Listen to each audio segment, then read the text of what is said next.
(2021년 1월 1일) 금요일 신년 예배에 나오신 여러분을 환영합니다.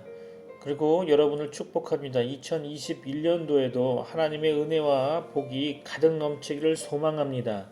오늘의 하나님의 말씀은 이사야서 2장 1절로 4절 말씀입니다. 하나님의 전의 산이라는 제목을 가지고 하나님의 말씀을 나누려고 합니다. 먼저 이사야서 2장 1절로 4절 말씀 읽어보겠습니다. 아모스의 아들 이사야가 받은 바 유다와 예루살렘에 관한 말씀이라. 말일에 여호와의 전의 산이 모든 산 꼭대기에 굳게 설 것이요 모든 작은 산 위에 뛰어나리니 만방이 그리로 모여들 것이라. 많은 백성이 가며 이르기를 오라 우리가 여호와의 산에 오르며 야곱의 하나님의 전에 이르자. 그가 그의 길을 우리에게 가르치실 것이라. 우리가 그 길로 행하리라 하리니 이는 율법이 시온에서부터 나올 것이요 여호와의 말씀이 예루살렘에서부터 나올 것임이니라.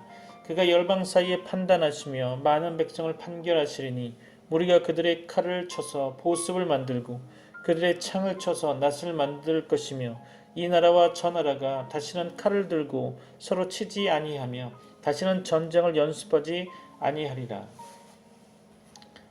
저는 교회에 오랫동안 존재하는 한 가지 문제에 관해 얼마 동안 고민한 적이 있었습니다. 그것은 다름이 아니라 그리스도인들이 기도하는 것이 왜 그렇게도 힘든가 하는 것이었습니다. 우리의 삶 속에 있는 모든 것의 해답은 믿음과 연합된 기도라는 것을 성경은 우리에게 명확히 말씀하고 있습니다. 사도 바울은 이렇게 기록했습니다. 아무것도 염려하지 말고 오직 모든 일에 기도와 간구로 너희 구할 것을 감사함으로 하나님께 아뢰라. 빌립보서 4장 6절이죠. 바울은 여러분의 모든 삶의 영역에서 주님을 구하라고 우리에게 이야기하고 있습니다. 그리고 응답하시기 이전에 감사하라고 말씀하고 있습니다. 바울이 강조하고 있는 바는 명확합니다.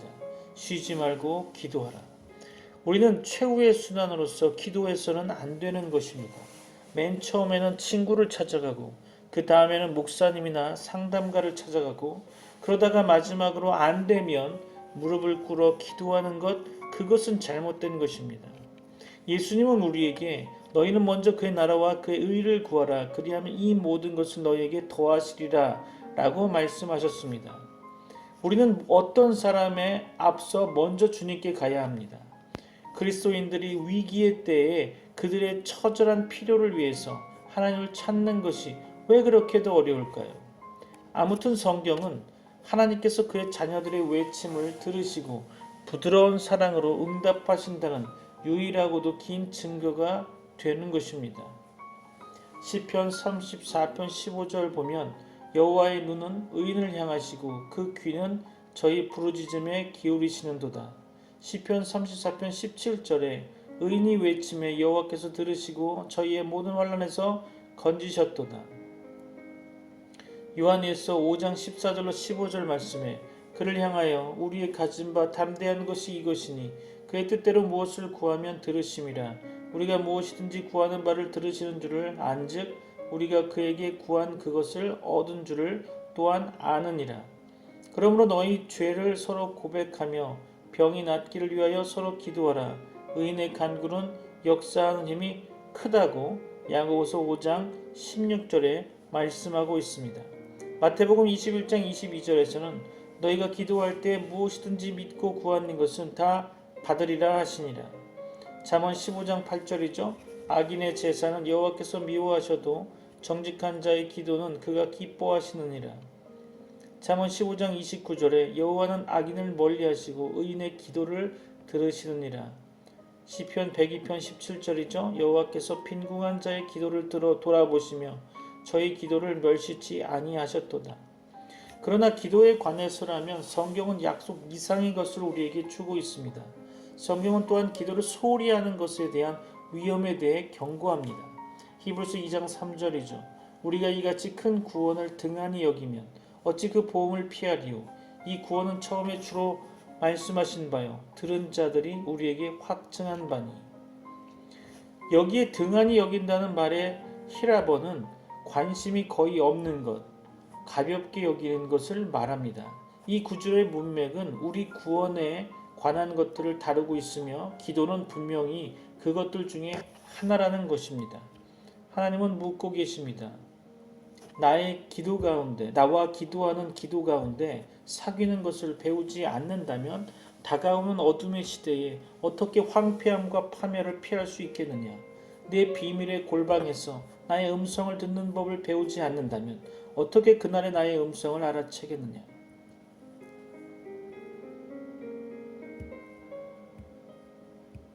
저는 오늘날 하나님의 백성들 가운데 있는 기도를 무시하는 성향으로 인해 하나님께서 깊이 마음 상하셨다고 생각합니다.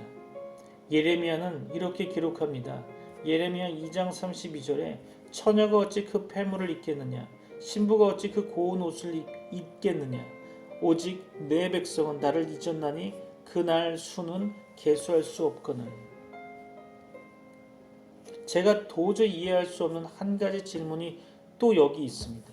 어떻게 하나님의 백성들이 지옥으로부터의 끊임없는 공격하에 있으면서 사방으로부터 고통과 유혹을 당하면서 하나님을 찾지 않고 한 주 한 주를 지난단 말일까? 어떻게 그들은 하나님을 사랑하며 그분의 약속을 믿는다고 주장하면서 그분의 마음에 전혀 가까이 가지 않을 수 있을까?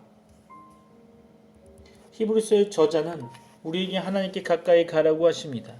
히브리서 10장은 놀라운 약속을 담고 있습니다. 그 말씀은 하나님의 문은 언제나 우리에게 열려 있으며 아버지께로 언제나 다가갈 수 있는 길이 되어진다는 것입니다.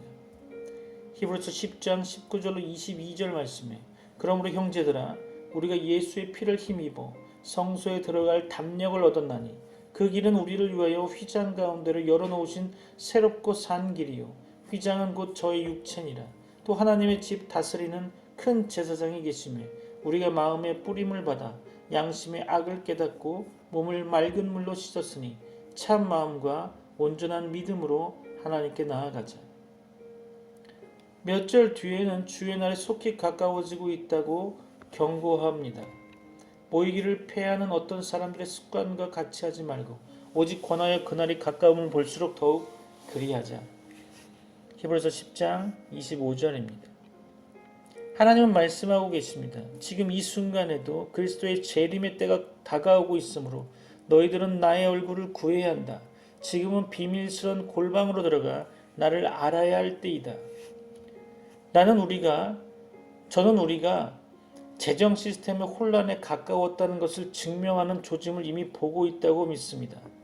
폭력과 부도덕이 위세를 떨치고 있습니다. 우리 사회는 쾌락에 미쳤습니다. 거짓 선지자들인 빛의 천사들이 이미 사단의 교리로 많은 사람들을 속였습니다.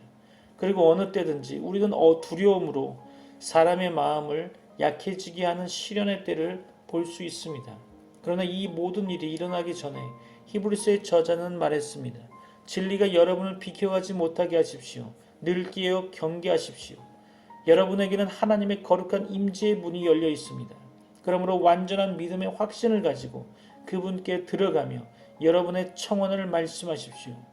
그리스도의 피는 이미 여러분을 위한 길을 만드셨으며 여러분과 아버지 사이에 가로막은 것은 아무것도 없습니다. 여러분에게는 거룩함 중에 거룩함으로 들어가 여러분이 필요로 하는 모든 도움을 받을 권리가 충분히 있습니다. 우리가 우리의 필요를 위해 하나님께 나아갈 수 있도록 예수님께서 주신 희생을 가볍게 여길 때 우리는 하나님의 은혜에도 불구하고 그분의 노를 자극하는 것이 됩니다. 그러나 기도를 소홀히 하는 이 모든 위험에 관한 엄청난 경고에도 불구하고 그리스도인들은 여전히 기도하는 것이 힘듭니다. 왜 그럴까요? 저는 4가지 이유가 있기 때문이라고 생각합니다. 첫 번째로 어떤 그리스도인들은 주님에 대한 미지근한 사랑 때문에 기도하지 않는 것이라 생각됩니다. 두 번째로 어떤 그리스도인들은 우선순위를 오해하기 때문에 기도하지 않는다고 생각됩니다. 세 번째로 어떤 그리스도인들은 기도 없이 사는 법을 터득했기 때문에 기도하지 않는 것이라고 저는 생각합니다. 마지막으로 4번째는 어떤 그리스도인들은 하나님께서 그들의 기도를 들으신다는 것을 믿지 않기 때문에 기도하지 않는다고 생각됩니다. 오늘도 본문을 읽어가면서 하나님의 말씀을 상고해 보고자 합니다. 1절입니다. 아모스의 아들 이사야가 받은 바 유다와 예루살렘에 관한 말씀이라. 미가서 4장 1절로 3절에도 본문과 매우 비슷한 내용이 있습니다. 이사야와 미가는 같은 시대에 사역한 선지자였고 하나님께서는 그 두 선지자에게 같은 내용의 말씀을 주셨을 것이라 생각됩니다. 하나님께서 주신 내용은 마지막 날들에 되어질 일에 관한 것이었습니다. 그것은 신약시대에 관한 것이었죠. 신약시대는 말세의 시작입니다. 그러므로 사도 베드로는 그의 서신에서 만물의 마지막이 가까웠다고 베드로전서 4장 7절에서 말씀하였고 사도 요한도 그의 서신에서 이것이 마지막 때라 라고 말씀하고 있습니다. 성경에 의하면 인류의 역사는 대략 주전 4천년 전부터 시작됩니다. 구약시대가 약 4천년 전이며 신약시대가 지금부터 약 2000년 전부터입니다. 천지창조는 주전 4천년경에 있었다고 생각됩니다. 노아의 출생은 주전 3000년경에 있었고 아브라함의 출생은 주전 2000년경에 또 다윗의 출생은 주전 1000년경에 있었다고 생각됩니다. 신약교회 시대는 2000년이 흐르고 있었습니다.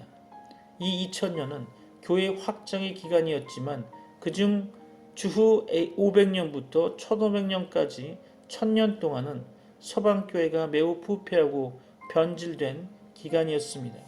이것이 로마 천주교회 시대였습니다. 주 1500년대 초 종교개혁이 일어났고 교회가 새로워졌고 개신교회들이 세워졌고 부흥하며 확장되었습니다. 19세기 이후 세계복음화가 힘있게 촉진되었으나 20세기 들어와 교회들은 다시 불신앙과 배교에 떨어지고 있었고 이단적인 자유주의 신학과 잘못된 열람운동, 은사운동의 확산으로 또한 교회 음악, CCM이라는 교회 음악과 예배 형식에 있어서의 세속화로 인해 심각한 교회적 혼란이 야기되고 있었습니다. 주의 재림과 역사의 대종말이 가깝다고 느껴지는 순간입니다. 인류의 역사 6천년은 매우 긴 시간이었습니다. 인류의 역사는 시작이 있고 대종말이 있었습니다. 그 후에는 영원한 세계, 즉 복된 천국과 두려운 지옥이 펼쳐질 것입니다. 2절입니다. 만일에 여호와의 전의 산이 모든 산 꼭대기에 굳게 설 것이요 모든 작은 산 위에 뛰어나리니 만방이 그리로 모여들 것이라. 여호와의 전의 산은 시온산으로서 신약 교회를 가리킨다고 생각됩니다. 또 모든 산 꼭대기와 모든 작은 산은 이방 나라들과 이방 종교들을 가리킨다고 생각이 됩니다. 신약 교회는 하나님의 나라의 시작이며 모든 나라들과 이방 종교들 위에 뛰어날 것입니다.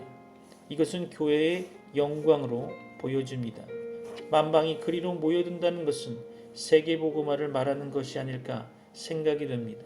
모든 나라, 모든 민족에게서 하나님의 택한 백성들이 신약교회 안으로 모아들며 강물처럼 흘러 들어올 것입니다. 세계복음화는 구약 성경에도 밝히 계시된 바 있습니다. 하나님께서는 아브라함에게 내 씨로 말미암아 천하 만민이 복을 얻을 것이라고 창세기 22장 18절에 말씀하셨습니다. 시편 67편 3절은 하나님이여 민족들로 주를 찬송케 하시며 모든 민족으로 주를 찬송케 하소서. 시편 113편 3절이죠. 해 돋는 데서부터 해 지는 데까지 여호와의 이름이 찬양을 받으시리로다. 시편 117편 1절은 너희 모든 나라들아 여호와를 찬양하며 너희 모든 백성들아 저를 칭송할지어다 라고 말씀하고 있습니다. 주 예수께서는 제자들에게 세계복음화의 사명을 엄숙히 명하셨습니다.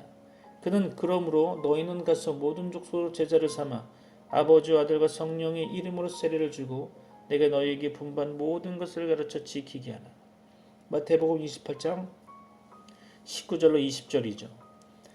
또한 마가복음 16장 15절에서는 너희는 온 천하에 다니며 만민에게 복음을 전파하라고 말씀합니다. 요한복음 20장 21절에서는 아버지께서 나를 보내신 것 같이 나도 너희를 보내노라.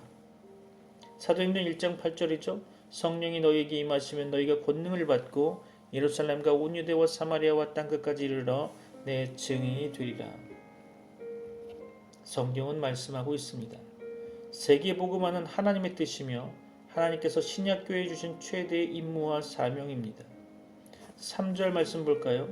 많은 백성이 가며 이르기를 오라 우리가 여호와의 산에 오르며 야곱이 하나님의 전에 이르자 그가 그의 길을 우리에게 가르치실 것이나 우리가 그 길로 행하리라 하리니 이는 율법이 시온에서부터 나올 것이요 여호와의 말씀이 예루살렘에서부터 나올 것임이니라. 많은 민족과 백성이 여호와의 산에 오르며 야곱이 하나님의 전에 이를 것이라고 본문은 이야기합니다. 그것은 세계의 모든 족속이 신약교회 안으로 들어올 것을 이야기하는 것이라 생각됩니다. 주 예수님께서는 이 천국 복음이 모든 민족에게 증거되기 위하여 온 세상에 전파되리니 그제야 끝이 오리라라고 마태복음 24장 14절에서 말씀하셨습니다. 사도 요한은 환상 가운데서 각 나라와 족속과 백성과 방언에서 아무라도 능히 셀 수 없는 큰 무리가 흰옷을 입고 손에 종려가지를 들고 보좌 앞과 어린 양 앞에 선 것을 보았다고 계시록 7장 9절에서 말씀합니다. 그는 또 세상 나라가 우리 주와 그 그리스도의 나라가 되어 그가 세세토록 왕노릇 하시리로다 라고 외치는 하늘에서 큰 음성을 들었다고 계시록 11장 15절에 말씀합니다. 세계복음화는 성취되고 있고 마침내 다 성취될 것입니다. 복음은 예루살렘에서부터 전파될 것입니다. 주께서는 그의 이름으로 죄사함을 얻게 하는 회개가 예루살렘으로부터 시작하여 모든 족속에게 전파될 것이라 기록되었다고 누가복음 24장 47절에 말씀하셨습니다. 사도행전 1장 8절의 말씀처럼 오직 성령이 너에게 임하시면 너희가 권능을 받고 예루살렘과 온 유대와 사마리아와 땅끝까지 이르러 내 증인이 되리라. 4절 말씀 볼까요? 그가 열방 사이에 판단하시며 많은 백성을 판결하시리니 무리가 그들이 칼을 쳐서 보습을 만들고 그들의 창을 쳐서 낫을 만들 것이며 이 나라와 저 나라가 다시는 칼을 들고 서로 치지 아니하며 다시는 전쟁을 연습하지 아니하리라. 하나님께서는 마지막 날 천하만국을 심판하실 것입니다. 하나님의 최후 심판이 있은 후에 세상엔 더 이상 전쟁이 없을 것입니다. 칼은 쟁기날이나 만들고 창은 낫이나 만들 것입니다.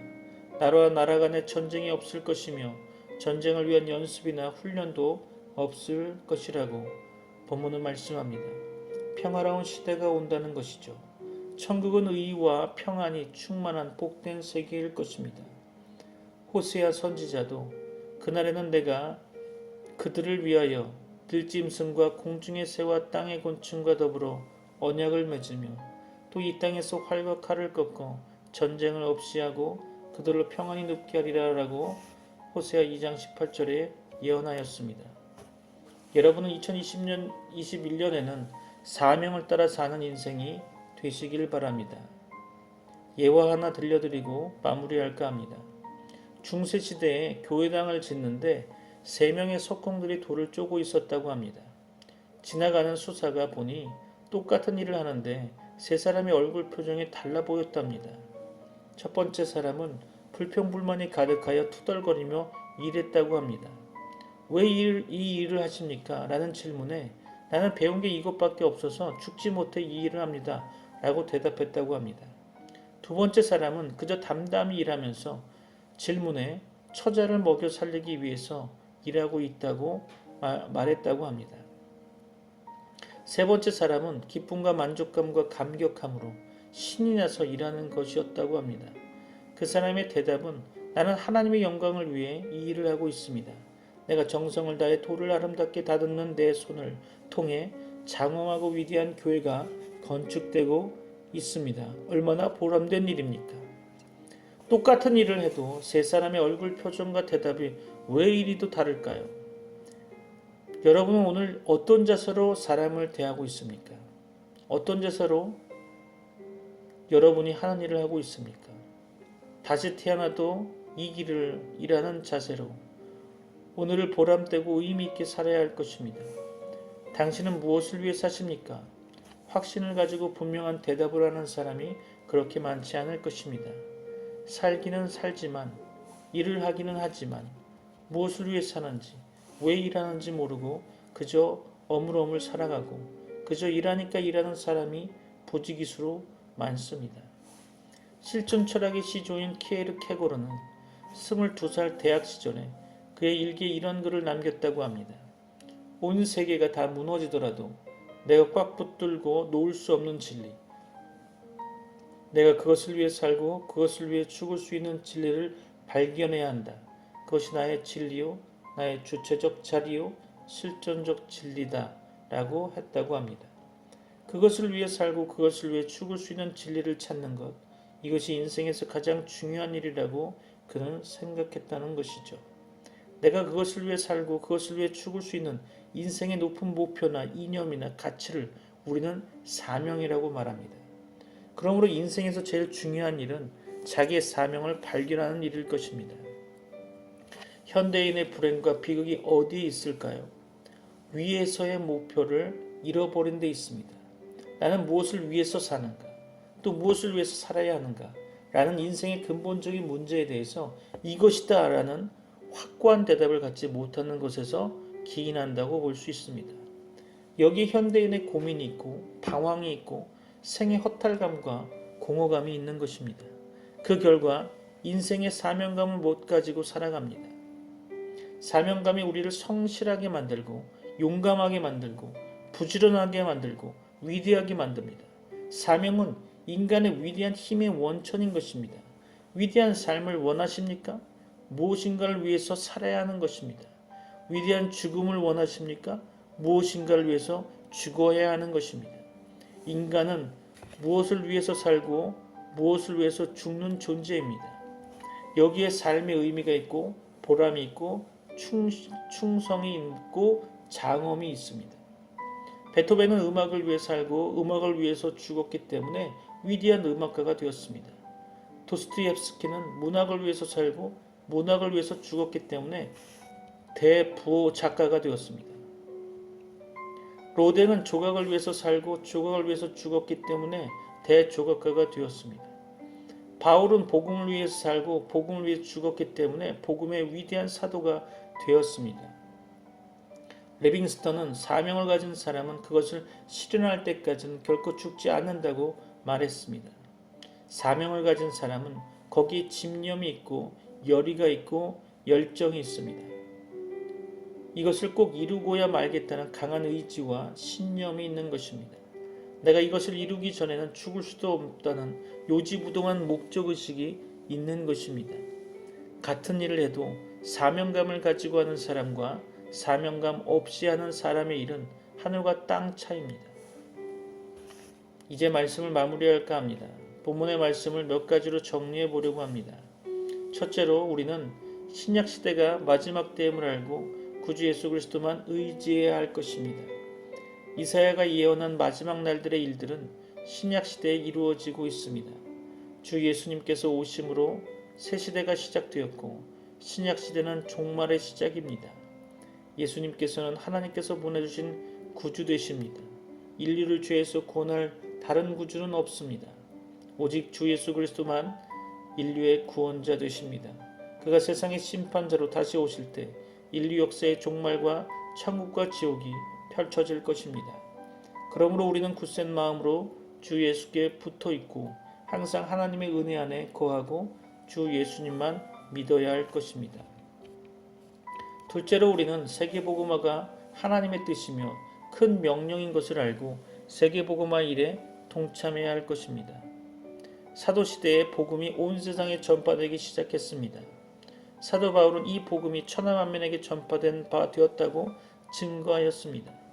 오늘날 이 복음이 세계 곳곳에 전파되고 있으나 아직도 복음이 들어가지 않은 곳이 있다면 우리는 전도자들을 그곳으로 보내야 하며 전도지들을 그곳에 배포해야 할 것입니다. 우리는 세계복음화의 일에 직접 몸으로 또 기도로 또 헌금으로 동참해야 할 것입니다. 마지막 세 번째로 우리는 평안의 날을 소망해야 한다는 것입니다. 하나님의 마지막 심판이 있은 후 복된 평안의 세계가 올 것입니다. 주 예수님께서는 평안의 왕으로 이 땅에 오셨습니다. 천국은 의와 평안의 나라입니다. 하나님의 약속대로 의인들이 살게 될 새하늘과 새 땅이 올 것입니다. 거기에는 모든 죄와 눈물과 고통과 질병과 죽음이 없을 것입니다. 우리는 이 의와 평안과 기쁨의 천국이 올 것을 확신하고 소망해야 할 것입니다. 우리 다 같이 기도하겠습니다.